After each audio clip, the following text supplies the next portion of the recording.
Have you watched Squid Games? I recently completed the third season and I loved it. What a masterpiece it is. And if you haven't watched Squid Games, I would really recommend highly, very, to go and watch this. And you would not be disappointed actually.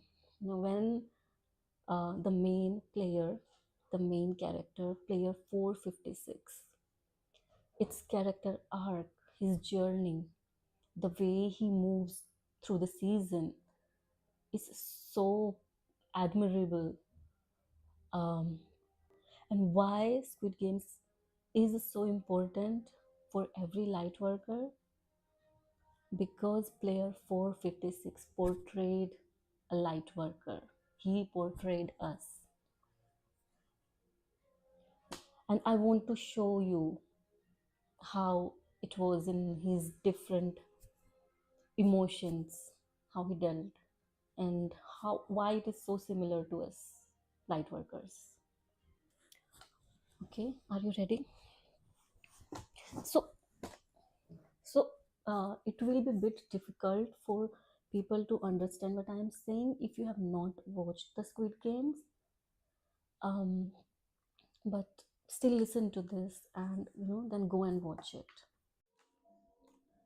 So this is going to be, I have prepared this already, so this is not on the go. A light worker's path is not all radiance and miracles.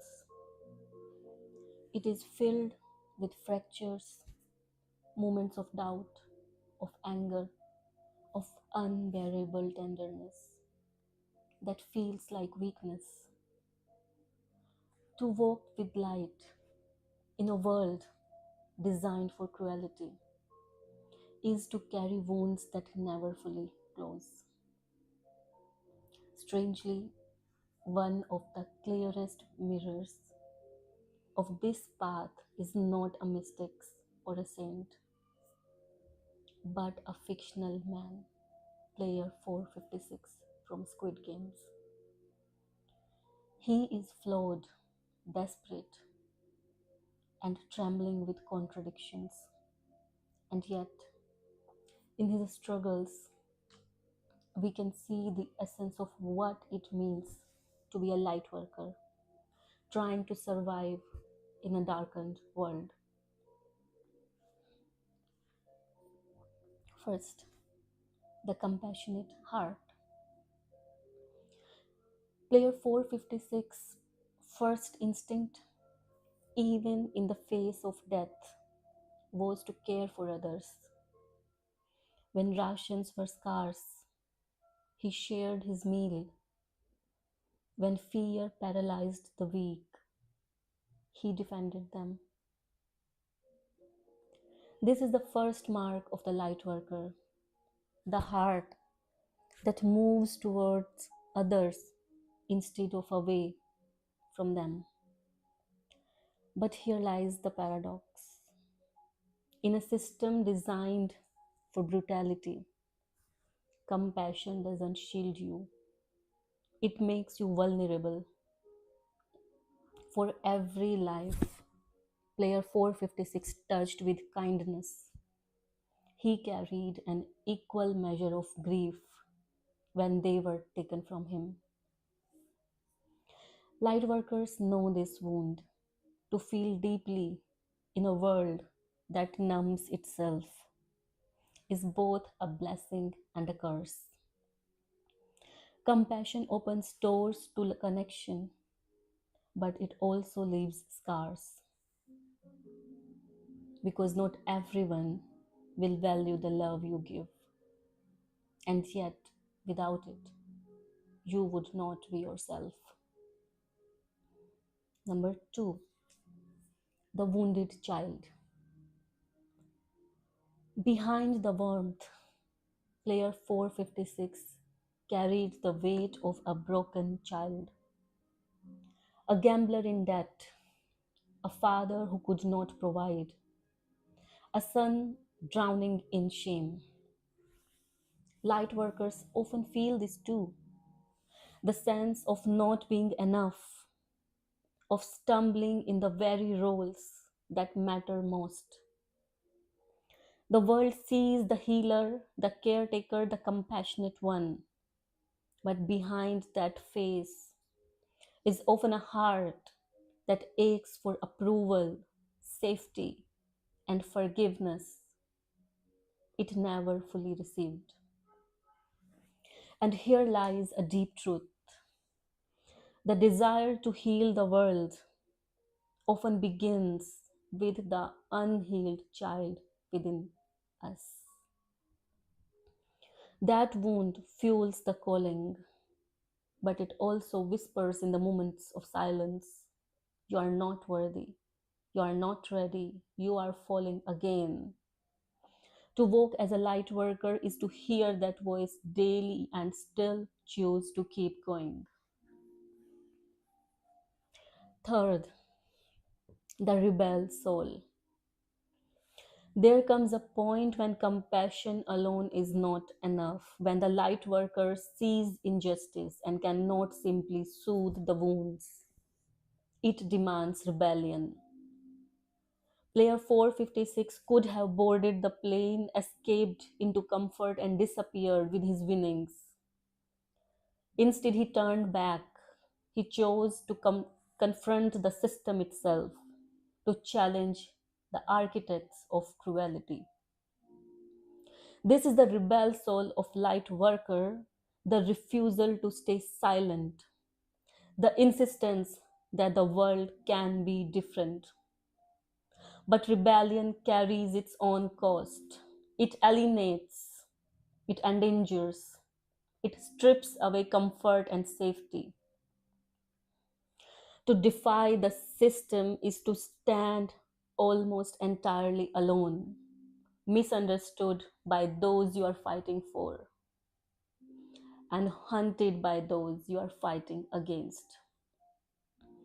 Yet the light worker rebels anyway, not because it is easy, but because silence is unbearable. 4. The shadow mirror. But rebellion, compassion, even courage, none of it protects you from the shadow. Player 456, who once carried tenderness, found rage rising inside him.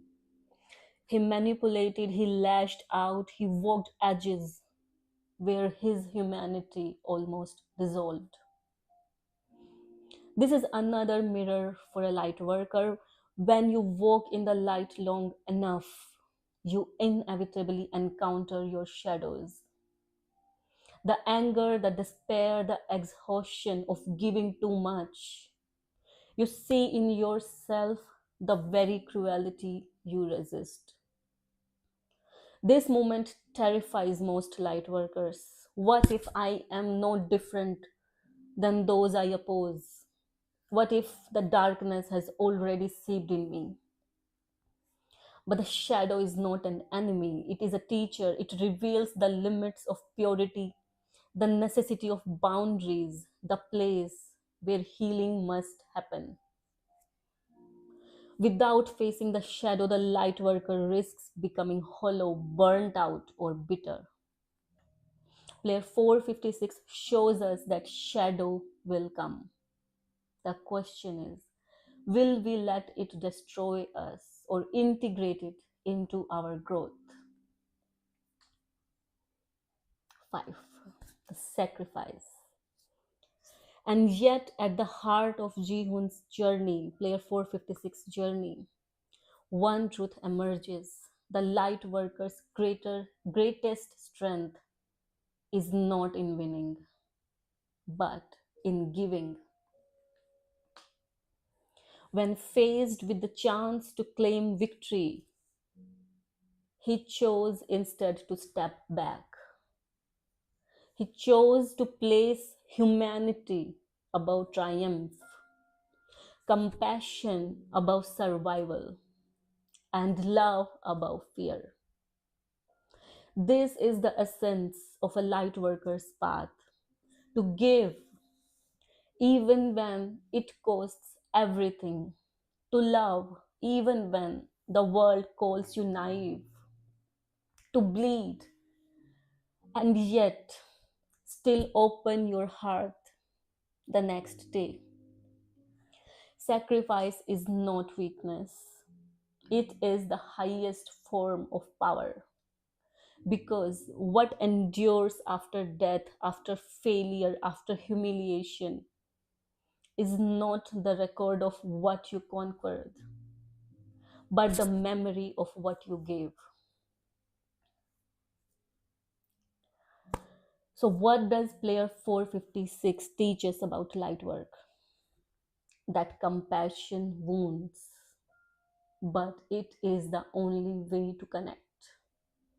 That a child within us may remain broken, but even brokenness can guide us towards healing.